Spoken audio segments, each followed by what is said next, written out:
Alright, this is going to be a quick video talking about exporting data from Facebook and analyzing it in Excel. So previously we've looked at the post data here, which gives us some summaries, but if we want to take this into Excel and do some math with it and some more advanced analysis, we're going to come back to the overview and click Export Data. I tell it the date range that I want. Facebook will only let you export up to 180 days. I'm going to say I want post data rather than page data or video data. I've created a custom layout called Post Reach Engagement.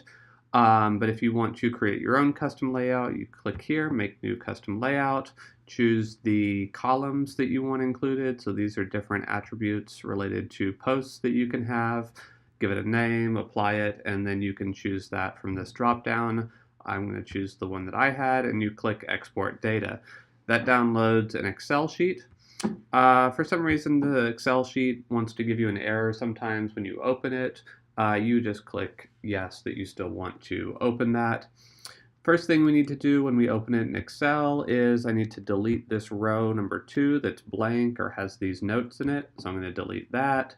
I might also delete some of these columns that aren't really relevant for what we're doing right now.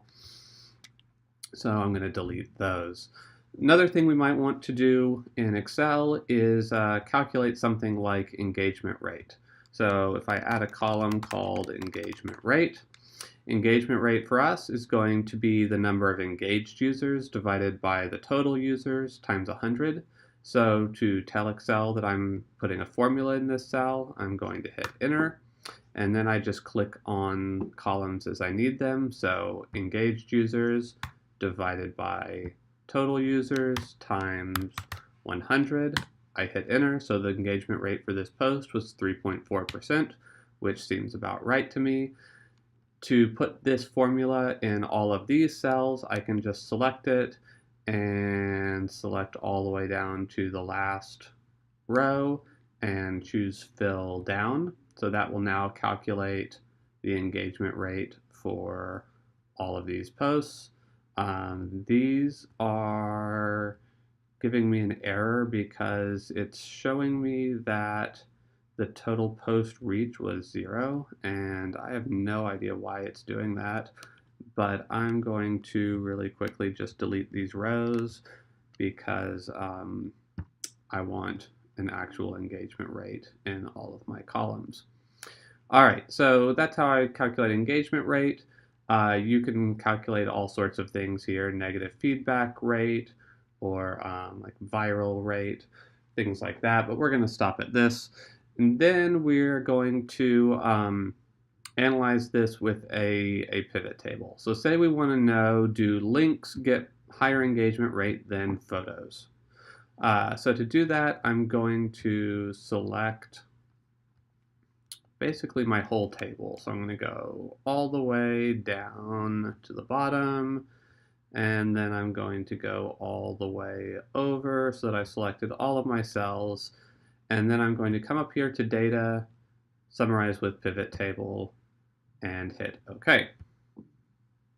All right.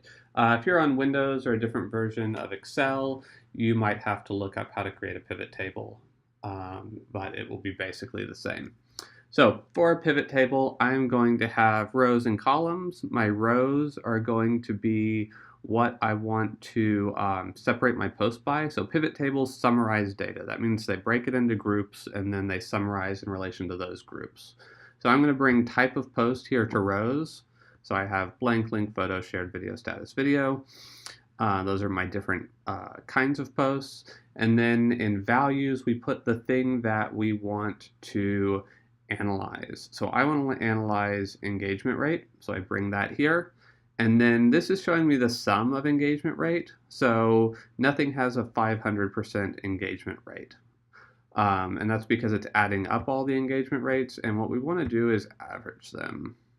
So if we average them, I can now see, okay, photos in the past 180 days have gotten the highest engagement rate, and statuses get very low engagement rates, and that probably tells me something useful. The other thing I want to talk about is categorizing posts. So type is a category that Facebook gives us, that Facebook understands, but there's lots of categories that Facebook doesn't necessarily understand. So what I'm going to do is insert a new column here, and let's take a look. So what are these? Let's just do contains emoji or not for now. So in this new column that I created, I'm going to say emoji, and then I'm going to go through and manually by hand categorize these. So this first post has no emoji, this has no emoji, and I can fill down so that I have no emoji in all of those cells, but this one has an emoji, so I would type emoji, and I could fill down or do whatever I want, so that in this column, everything would either have emoji or no emoji. And you want to make sure that these are spelled exactly the same, because what we're going to do is come back to our pivot table, and instead of having our rows be the types, I can now have my rows be my emojis, but what I'm going to have to do is create my pivot table again because we didn't have that column.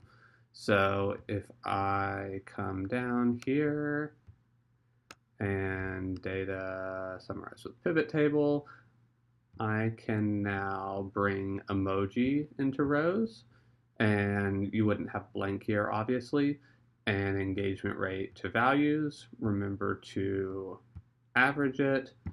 And then if you had actually categorized all of them, you would know whether posts with emojis get a higher engagement rate than posts without emojis. So that's a quick summary of pivot tables, categories. Obviously, you can add as many categories as you want to better understand how your posts are performing in relation to how you're producing the content for them.